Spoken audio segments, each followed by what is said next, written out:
Welcome everyone to Bitcoin Magazine's Meet the Taco Plebs.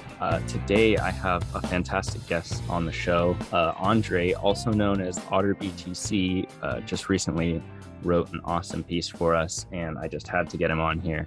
So thanks for coming on, Andre. If you want to just introduce yourself real quick. Absolutely. You're welcome, Casey, and thanks for asking me to join the show. Yeah, my name's Andre. I go by OtterBTC on Twitter, and I'm a pleb. I'm a class of 2017, and yeah, glad to be here. Glad to be contributing. The piece I wrote was a long time coming. So. Yeah, well, it's such an interesting thing because when I saw the topic, I was immediately like, of course, like that is a great, parallel to draw. And we'll get into that. We'll get into your piece. But first, I want to ask you about how you got into Bitcoin originally, because like you said, pleb of 2017, and seems like it's less and less people I'm talking to are from 2017, which was a very interesting time in Bitcoin. Sure. Yeah. Yeah. It was a flash, it was right in the mania towards the end of the year. Everybody and their mother was talking about Bitcoin. I was on a job site, and my older brother cued me into it. Hey, check this thing out. I had heard about it in like 2013, a news article, and it, basically was like some people talk about the touch points of Bitcoin. You get touched once, touched twice, and so, but by 2017, it was everywhere. Then the crash happened, and then there was that bear market, kind of building period in 18 and early 19. And I just dug in, man. Like, I don't know why, because I was around a lot of other friends and people who also heard about it, and none of them kind of got hooked in. But for whatever reason, I just wanted to know more. I remember listening to going and trying to find some content. I found some podcasts, one with Tim Ferriss, Naval, and Nick Szabo, and then another one with Wences Cesaris. Um, and I was hooked from there. And before that, I had kind of gotten into collecting like old silver and gold coins. And I remember in 2016, a buddy tossed me an old silver quarter and said, "Hey, this is made of silver." And I said, "What?" Like, and I just wanted to know more. Like, how come that was and it's not anymore? And yeah, so that started my journey, and ever since I've just been enamored. I mean, thousands of hours of you know trying to learn and about money, about you know sovereignty, and about Bitcoin in general. Mhm. Yeah, bit by the curiosity bug. And I think Bitcoin does that to a lot of people. And there's so many, like you said, there's so many things that Bitcoin touches on that there's just endless amount of things to learn about. And it'll take you, a lifetime to just learn about Bitcoin and understand all the various, fields that it's really changing entirely. So beyond that, though, I want to ask you how Bitcoin has changed your life. And it may tie into the next question about your article, because Bitcoin it changes your time preference, changes people's outset, look on life. And yeah, just tell me about that. Yeah, you know, I always kind of felt like, maybe that things weren't always as they seemed, and that kind of maybe um, plays into the disillusionment I felt when, in my earlier days, when I would find other ways of escaping, the noise and the the confusion around what's going on. And but today it's like I had this thought that, like, you know, once you kind of understand that they've lied about the facts around money for so long, and by they I mean, the powers that be, and I don't think that they're extra nefarious, but that it's a power game, and he who controls the money kind of controls the narrative. And but once you understand that, like, there's so much, misinformation. It's really hard to trust the narrative or societal norms in general. Do you know what I mean? Yep. It's so then it starts you start to kind of question everything. And I'm not a huge conspiracy theorist, but it has made me skeptical of centralized control, skeptical of government, Mhm. skeptical of and then really looking at like human action and incentives. Mhm. And so I think all in all, it's made me try to take more responsibility for my life. Um, it's made me value my time in a whole different way, as I'm sure it has for you, Mhm. and thinking about time as the only true finite resource that we have. And what am I willing to trade it for today? And so, yeah, all across the board, it's really fundamentally changed the way I look at things. Yeah, definitely. I think you're right on par with how many people feel that sense of skepticism about centralization in government in general after you learn what where the money comes from, and who benefits from it and what effect that's had on the world. There's no going back in terms of like how you perceive, institutions at large. And I think that's a very widespread phenomenon with Bitcoin, and it's curious to think how that will affect society at large, as that becomes an ever more, an expanding, point of view, uh, because right now it's certainly not mainstream to have such a large mistrust of the government. And I think I do think that recent events have certainly contributed to people having a different outlook on it. Yeah, you seem a little younger than me. What about your friend group? Do you see Oh, that? certainly. Yeah, like, Certainly. yeah, I'm 21, so okay, like a Zoomer, I guess you would say. And yeah, I think growing up, like with all these different like tragedies, mass tragedies, different large scale changes in society happening, and you also have the decentralized technology, the internet, spreading information, so it's easy to access the information, and yet we have these narratives being pushed in front of our very eyes. I definitely think the younger generations are more aware, more privy, especially the ones who grew up with the internet prior to kind of the sanitization of it. We certainly have a lot yeah, cleaner of an internet now versus like when I was growing up, and I think it was definitely formative to have that type of Wild West internet for people my age growing up. But sure, yeah. yeah, that's great. Yeah, that's good to hear. You know, yeah, the it just kind of seems like I never knew what gaslighting was until a couple years ago, right? Mhm. It's kind of become a mainstream term, but it's like one kind of vast gaslighting, procedure a lot of Yep. times, and it's just kind of fascinating to watch it, with the way now that we can access information, the way that we can communicate with each other, and verify and not trust. It's pretty awesome. Yeah. Yeah. Bitcoin has certainly brought it all to the forefront of many people's minds. Yeah. Um, Yeah. but moving on to your piece that you wrote for us, is Hmm. absolutely excellent. So if anyone has not seen it, I recommend you go check it out. And it addressed Bitcoin and addiction and fiat and debt, and they all exhibit some parallels. Would you discuss for us like some of the things that you highlighted in your piece? Because the yeah, what you drew between them was very interesting to me. Sure, sure. Yeah. Yeah. I kind of wanted to come lay it out in the piece, in a pretty broad way, but essentially,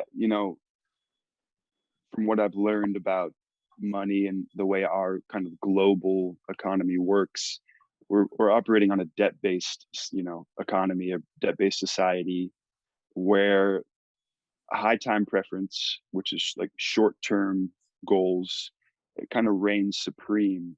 And in order to oftentimes, achieve, getting what we want, and mostly because in the past 40 to 50 years, everything that we've really desired has gone up in price. And Hmm. I believe that's kind of a subconscious, buying pressure for us, and, but in order to achieve some of these larger things, we have to go into debt. And I think debt is just another form of slavery. You know, Hmm. it's maybe akin to, you're on a hamster wheel in a cage, and you're running around and not really aware of the fact that most of your time is spent trying to service this liability Yep. for goods and services that you may not even necessarily need. And what's that quote? I think it was Thoreau said, most men live lives of quiet desperation. Hmm. And it just seems, now that the veil has been pulled back, it's pretty clear. Yeah. So debt-based society and economy, money printer has gone parabolic the past 2 years. Yep. Um, and I'll relate it back to my own personal experience. So about 6 years ago, when I was about 26, 27, I got sober and clean from drugs and alcohol, and it had gotten real bad. It had gotten to the point where I was the hamster on the wheel, and I was only servicing um, the addiction that I was, saddled with, or beholden to. And I don't blame my alcoholism or addiction on any person, place, thing. I don't blame it on my circumstances, the way I was brought up. It was just the deck of cards I drew, right? Hmm. But what I have learned through recovery, through getting sober, through doing all the necessary things to kind of maintain this wonderful life I have today, is that my actions today, they dictate everything, and I'm responsible for my actions today. And I think that is something that we've removed from society kind of as a whole. We have massive bailouts in the larger economy where, people don't have to feel the big players don't have to feel the repercussions for their actions, right? They never have to hit rock bottom. And that's really close to what it's like when you enable an alcoholic or an addict. You're robbing them of that bottom, Hmm. Hmm. of that, that's that insolvency event, right? Yep. Um, so there's so many parallels, basically, um, and the same way that alcohol and drug addiction today is there's lots of misinformation about it. There's lots of incentives and profit to be made from treatment and drugs that are supposed to get you off the drugs, but they're just basically the same drugs, Hmm. you Hmm. know, just in a pill form. And there's a lot of stigma around it. And I feel like that's similar to how today people think about money, and there's so much ignorance to the way that it really works. Um, yeah. So yeah, my journey, and the reason why I wanted to write the piece was it's personal to me. It's Right. it's something that I've you know, and I do believe that every person, family, kind of it's kind of systemic in our Yep. society. Alcohol and drugs. It's so yeah, I thought if I could add some perspective and yeah, so I don't know. Was there anything else that kind of jumped up? No, I mean, you're totally right. I think you had great commentary on it, and you're right that it's systemic. I think the society we live in is it's a positive feedback loop society, and what we've got are systems in place that, like you said, rob people of their bottom.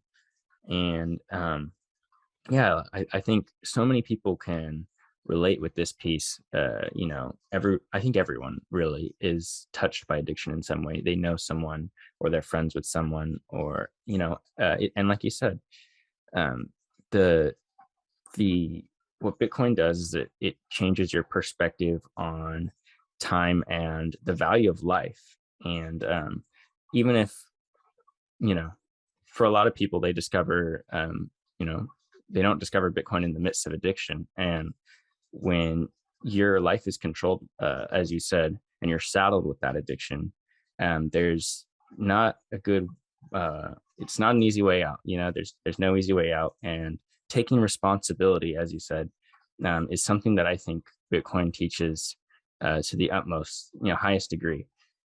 Taking, you know, there's no cop outs with Bitcoin, and so I think that's the lesson that we can learn from a lot of this, is that what society is at large is going to have to do is take responsibility, take direction, and really, that's not going to be easy. Just like beating addiction isn't easy. You have to really step up to the plate and require it of yourself, and not let anyone, you can't make anything happen on your own. So certainly a great piece. If anyone has not seen that, I highly recommend going and reading it. And yes, absolutely great. But to flip on to a little bit of a more light note, I want to ask you about what you're excited about in the Bitcoin space, because there's a lot going on. And it's just, we've got a lot to look forward to, thankfully. So what are you looking forward to in the space?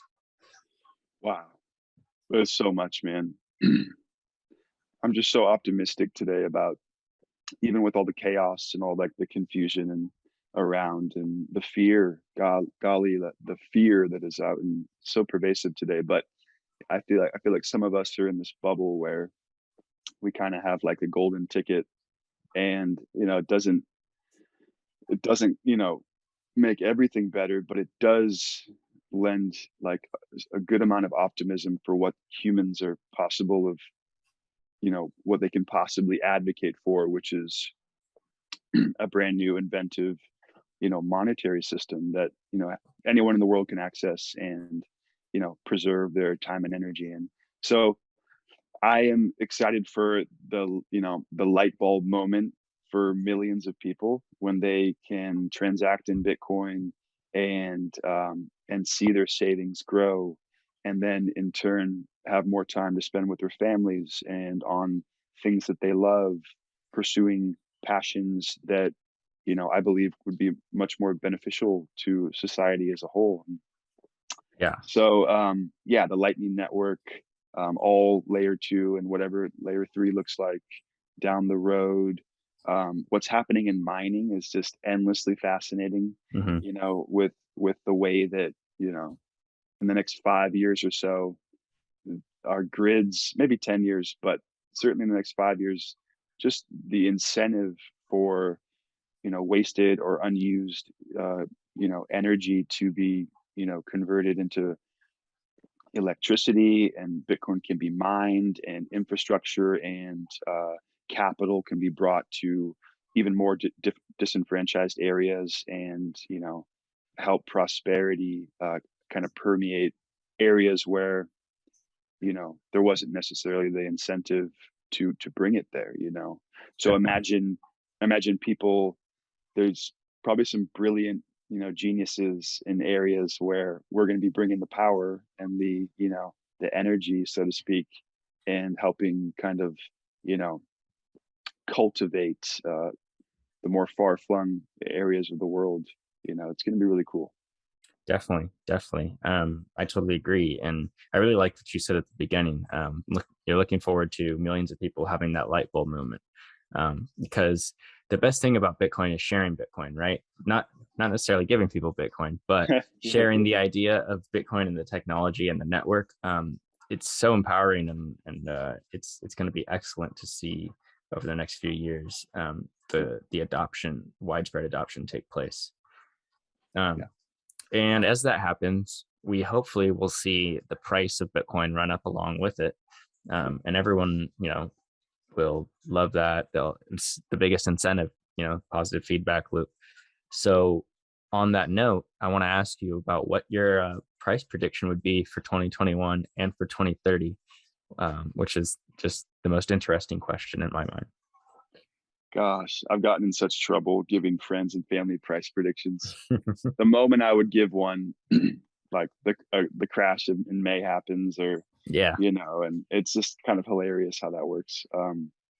But I would just have a hard time believing that Bitcoin isn't at $100,000 by December 31st. hmm And then I kind of have been more keen on these lengthening cycles, flattening cycles, going forward, considering just the base of involvement seems to be growing, so quickly.